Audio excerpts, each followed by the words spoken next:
네, 안녕하세요. 손쌤입니다. 네, 이번 시간은 지난 시간에 조금 중국에 대해서 살펴본 게 굉장히 양이 많았죠. 오늘은 일본 그리고 조선의 근대화 운동을 살펴볼 텐데 주로 일본을 중심으로 여러분 한번 살펴보려고 합니다. 그래서 일본 우리 한국사에서도 많이 보았던 내용들도 많이 들어가니까요.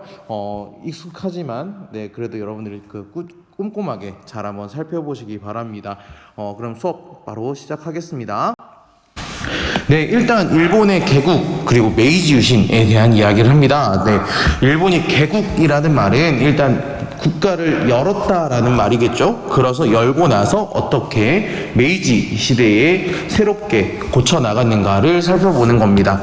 먼저 보면은 들어온 나라, 관심을 가진 나라가 바로 이 미국이라는 겁니다.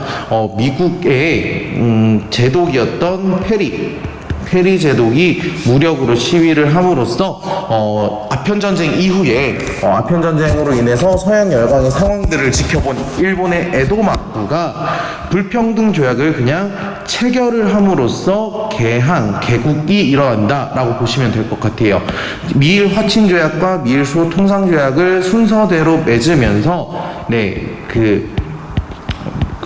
개항을 한 거죠. 그래서 내용을 간단하게 여러분 살펴보시면 첫 번째로 살펴볼 거는 바로 이겁니다.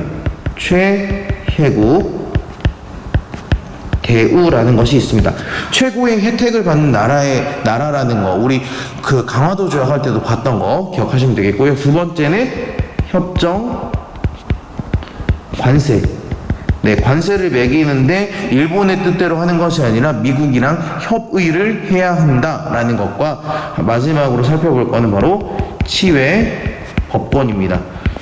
치외 법권이라는 말은 일본인이 아니라 미국인이 일본에서 잘못을 저지르더라도 일본에서 처벌을 하는 것이 아니라 미국이 처벌할 수 있다라는 걸 살펴볼 수 있겠죠.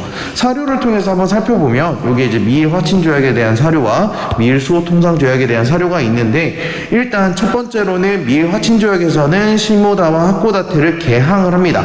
두 번째는 최혜국 대우가 있고요. 그리고 미일 수호 통상 조약을 살펴보면은 시모다 하코다테 외에 가나가와 나가사키, 니가타, 효고 같은 것들을 이제 개항을 추가로 한다는 거, 그리고 관세에 대해서도 별책의 규정이 있다라는 것과, 그리고 일본에게 미국인에 대해서 미국법에 따라 처벌받는 형사재판권, 치해법권까지 이렇게 나와 있다는 걸 여러분들 살펴보시면 되겠습니다. 요거를 이제 어떻게 보면 무력 충돌이 없다라는 거, 일단은 충돌이 없었다는 거를 여러분 생각하시면, 기본적으로 이 막부를 지배하던 세력들은 무사들이었어요.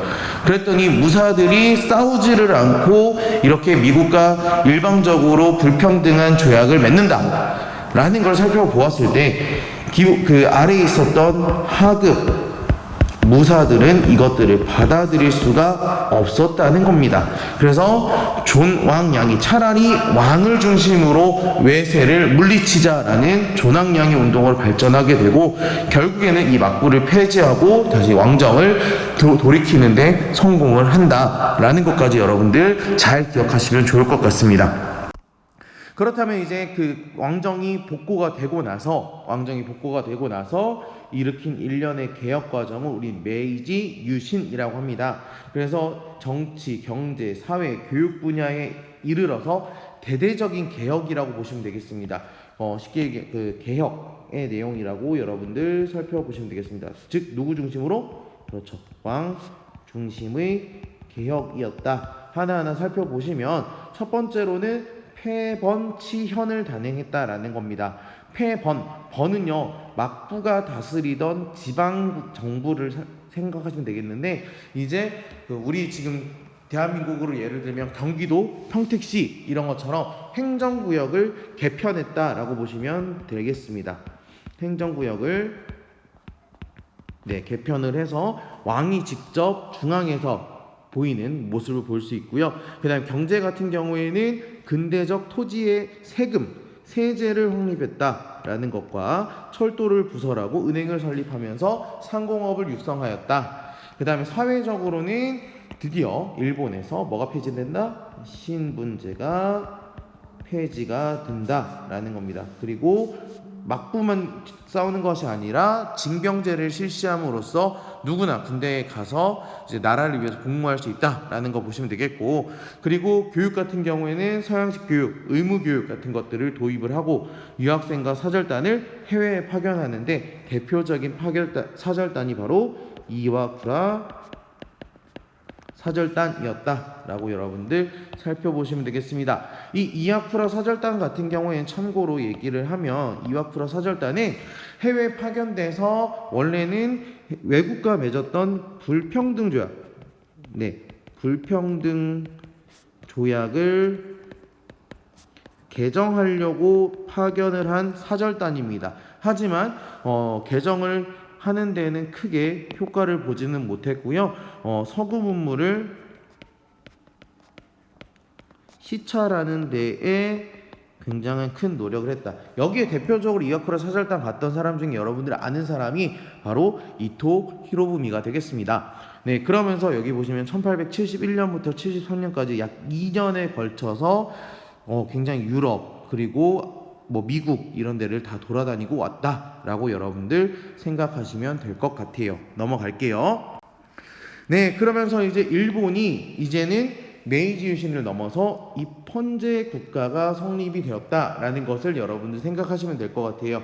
1870년대의 일본, 1870년대 일본 같은 경우에는 이 자유민권 운동이라는 게 등장을 합니다. 왜냐하면 메이지 유신을 통해서 이제 서양식 개혁을 실시하는데, 그러면은 아예 서양식처럼 헌법을 제정하고 서양식 의회를 설립할 것을 주장하는 것이 바로 이 자유민권 운동인 거죠. 그래서 그 민선의 글을 보면은 천하의 공의를 떨친다는 것은 백성이 뽑은 의원을 설립하는 길밖에 없다라는 겁니다. 그래서 정부와 인민 사이의 소통을 위해서 의회를 만들자라고 이야기를 했습니다. 그런데 일단은 기본적으로 일본은 천황을 중심으로 나가는 거기 때문에 처음에는 이것에 대한 탄압이 있었을 수밖에 없습니다.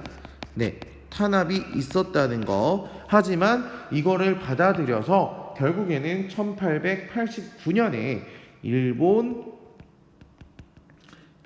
제국 헌법이 만들어지더라. 언제? 1889년에 제정이 되고, 그리고 1년 뒤인 1890년에 제국의회라는 것도 차례대로 개설이 되었다. 하지만 이 의회마저도 저 1조 보시면은 대일본 제국은 만세일계에 천황이 통치한다라고 되어 있습니다.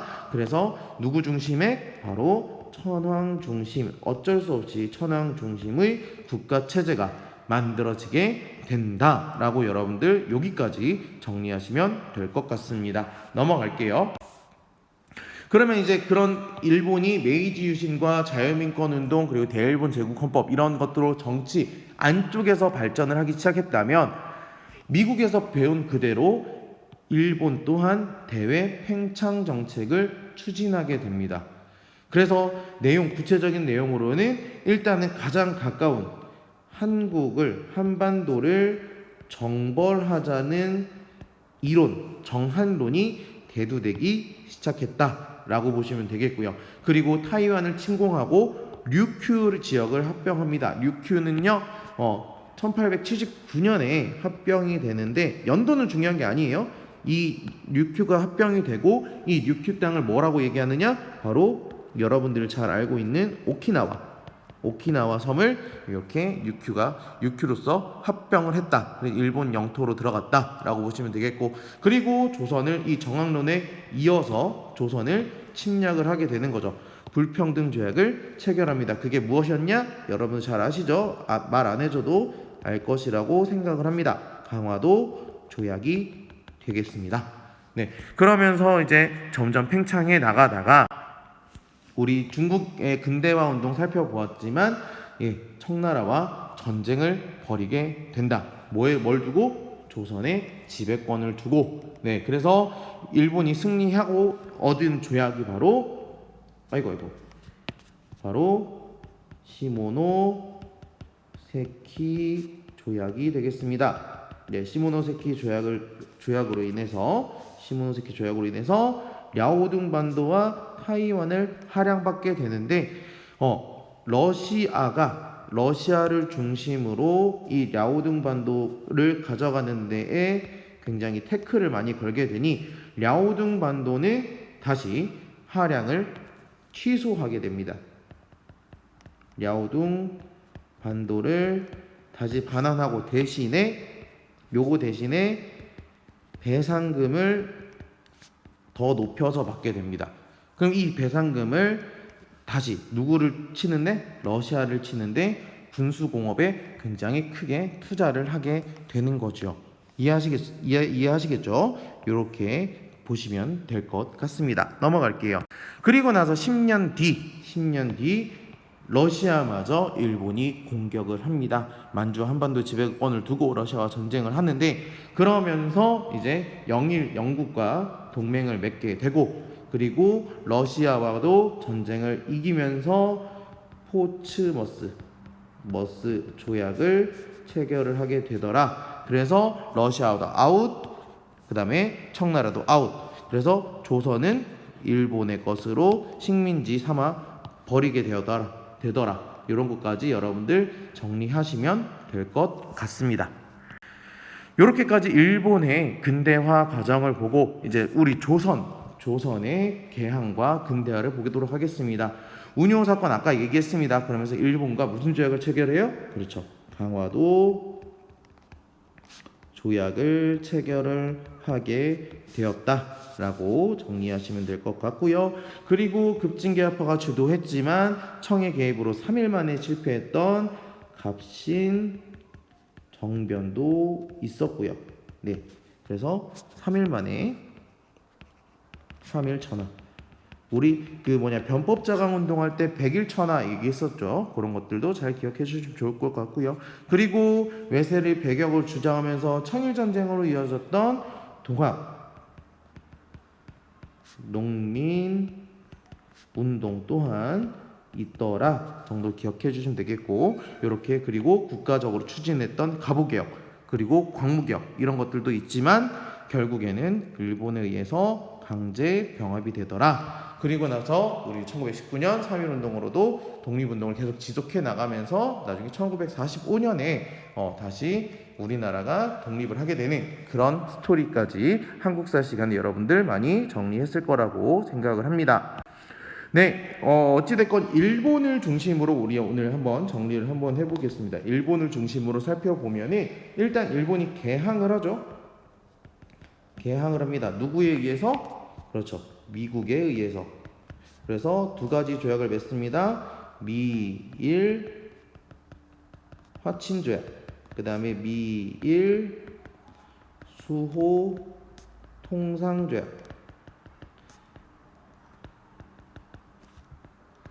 같은 것들을 맺으면서 정리를 합니다. 하지만 요때까지만 하더라도, 이 개항까지만 하더라도 무슨 막부? 에도 막부였다. 근데 개항을 하지만 이런 개항의 일련의 사태를 보고 존, 왕, 양이 운동이 벌어지고 왕정이 다시 돌아오는, 복고가 되는 모습을 보입니다. 그리고 나서 무슨 유신? 그렇죠. 메이지 유신. 그리고 무슨 운동? 그렇죠. 자유민권 운동과 민권 운동이 벌어지게 되고, 자유민권 운동이 벌어지게 되고, 그리고 추가로 이제 헌법이 만들어지면서 전쟁을 두 번을 하죠. 그래서 청일 전쟁, 그 다음에 러일 전쟁을 펼치면서 누구에 대해서? 그렇죠. 한반도에 대해서 한국을 병합. 한국이라는 말보단 조선이라고 보면 되겠죠. 조선을 병합하여 나가는 이런 일본의 근대화 과정을 여러분들이 잘 한번 정리해 보시면 될 것 같습니다. 네. 고생하셨고요. 이제 다음 시간에 아시아의 마지막 민족운동이었던 인도까지 한번 살펴보도록 하겠습니다. 고생 많으셨습니다.